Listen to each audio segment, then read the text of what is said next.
Tomatoes. Thanks, guys. Thank you so much. Glad to be back. And I'm here with somebody very special to this year's Give-a-thon for Phoenix Children, Laine Schoneberger, Chief Investment Officer and Managing Director of Yrefy. Welcome to Give-a-thon. Thank you. A pleasure to be here.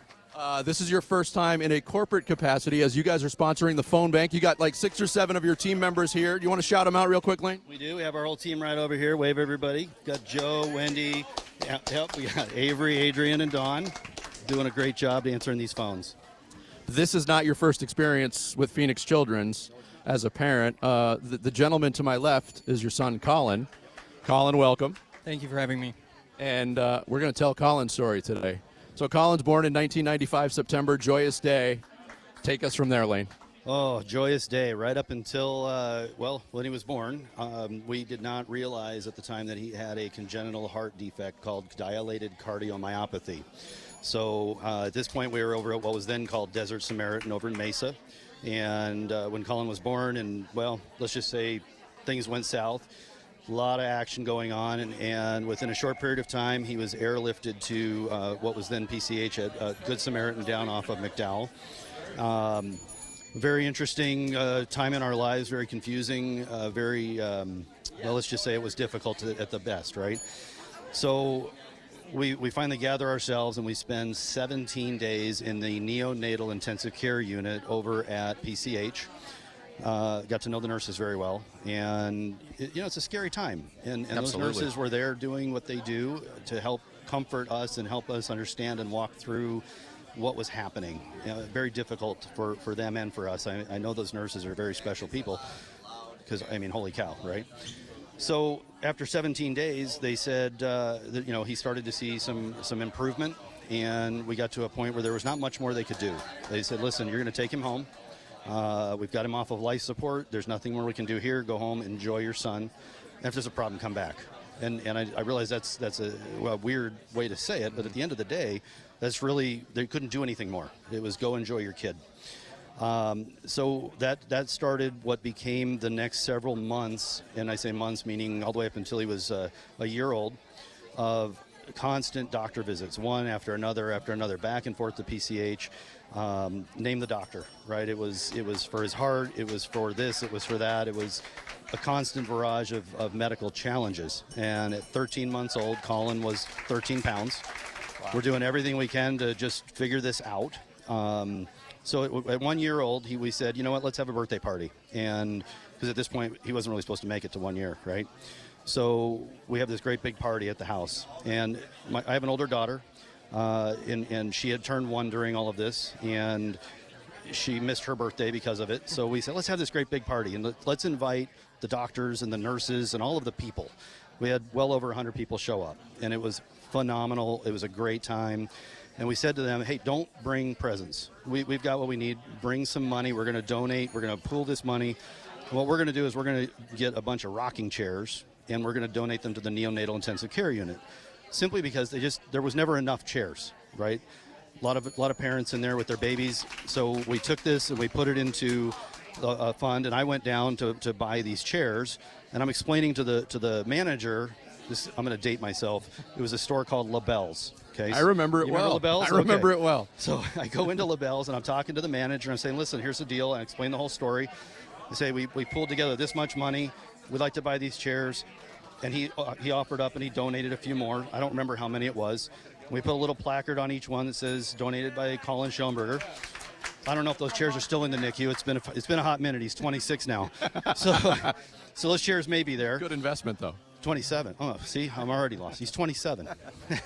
He's giving me the signal. Anyway, so fast forward, just a few days after his birthday party, and he starts having real problems. And at this point, they say, listen, now we're back at PCH, and they've got him admitted, and they say, look, there's nothing more we can do. He's maxed out on medications. We have no options. Your option now is heart transplant. That's your option. Alternately, you're going to lose him. And from that point, you just get put on a list, correct? At that point, things got really complicated. Mm-hmm. So they were kind enough. They figured it out. They got us flown over to Loma Linda University, California. The Life flight us over there. We check in October 5th, 1996, and sorry. You're on the list and you're waiting. And every time that helicopter comes, every time an ambulance comes, you know someone else is losing somebody, right? That's the hard part. On the other side, you're hopeful that what you need is there. So it's very difficult for people with in that need. On October 26th, we were blessed with a heart.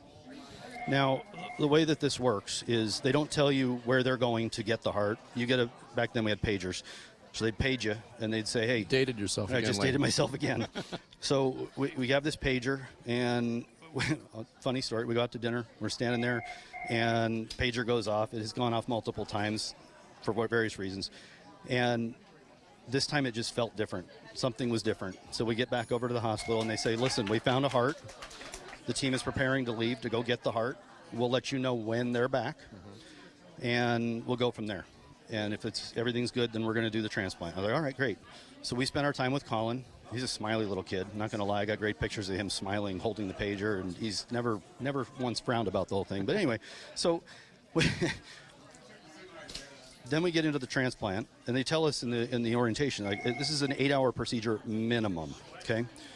So we're there. The family's finally gathered. We're waiting. And in about 3.5, 4 hours, the doctor comes out. And I'm thinking, why are you here? What is happening right now? Why are you coming out? And these guys, they walk on water. Like, these surgeons are amazing. So he comes out and he says, everything's done. Collin's in great shape. They're cleaning him up. We're going to have him in recovery. You're going to be able to go see him in about an hour. I got a plane to catch, and he had to leave. I'm like, wait a minute. What just happened, right? So anyway, we're there for 6 months in Loma Linda. We're doing the ongoing care. 6 months to the day, they release us to come home, and now we're back in PCH care. Okay, so I'm sorry I went down that path. You had to get the story there. So now we're back at PCH, and our care here, I'm going to say it begins because now we come home with a new child. And I mean genuinely a new child. He's walking. Okay, he wasn't walking pre-transplant. Now he's walking, and we're into this constant care cycle where we're coming down and we're seeing the cardiologists and we're doing the aftercare and the routine exams, the cardiac catheters, and all this stuff. And that's where PCH really steps up. Okay, now we spent a lot of time here. I often joke and say we paid for the West Wing, right? Because we spent a lot of time here at PCH.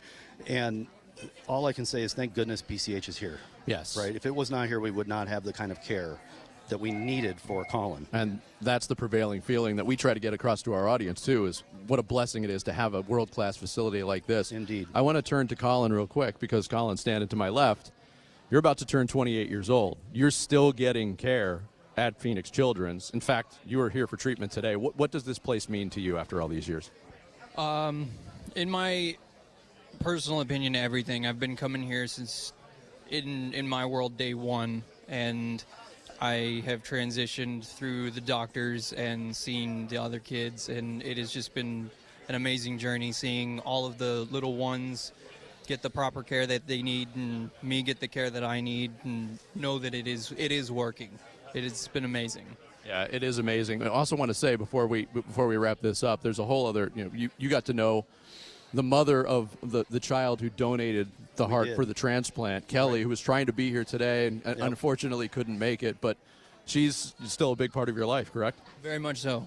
Yeah, that's probably the best part of the story, honestly. I'll wrap up on that. So after the transplant, I sent a letter, all right, because this is how it's done. It's all very confidential. So I send this letter. It works its way through whatever system. It finds its way to Kelly. Kelly calls me, and we had an amazing first conversation. It was, I can't even begin to explain how that conversation affected me. And then she met Collin. It was 6 months, and we came home. It was April, and it was Donor Awareness Month. And we agreed we need to shed some light on the fact that she made this ultimately huge, wonderful, brave decision to donate organs, because she is on the other end, right? She was at PCH and lost her child. And, Angelica, this beautiful child, is what gave Collin his life. And without her, we wouldn't have him. So Kelly, being who she is and her brave decision, her and her family, and I called her up and I said, hey, here's what we're doing on Donor Awareness Month. I got real involved with donor awareness. at the state capitol. Would you like to meet for the first time? You get to meet Collin. And when we're done, we'll all go to the house and we'll hang out. And you guys can hang out with him and play and all this stuff because, he's all, 16 months old, 18 months old. And so we met on stage. He's bopping across the stage. Kelly came in with the whole family. They hugged and we embraced and did a thing. And then we all went to our house and they hung out. It's amazing. And their lives have always been connected since then. Thank you so much for sharing your story, but we're not done sharing yet. Absolutely. Collin is holding a big check. I want sir. you to talk about the big check, Laine. So this check here from Yrefy, this is an $8,000 contribution from Yrefy. So thank you for everybody. And thank you. To round it out, my wife and I would like to put another $2,000 on top of that to make it 10. Thank you so much. Our pleasure. Thank you, Collin, for sharing your story. Great to meet you. Laine, thank you so much for everything you've done for Give-A-Thon. Pleasure's ours.